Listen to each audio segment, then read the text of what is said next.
No outro vídeo eu não consegui acabar Perpétuo Motion, então vou fazer agora.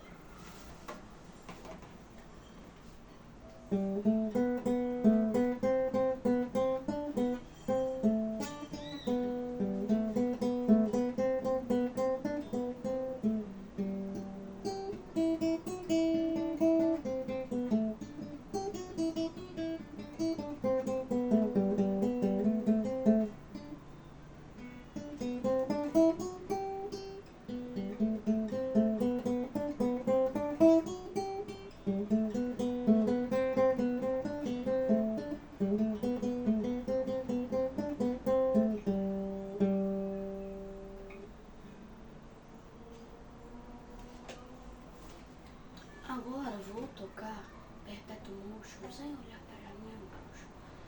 Então,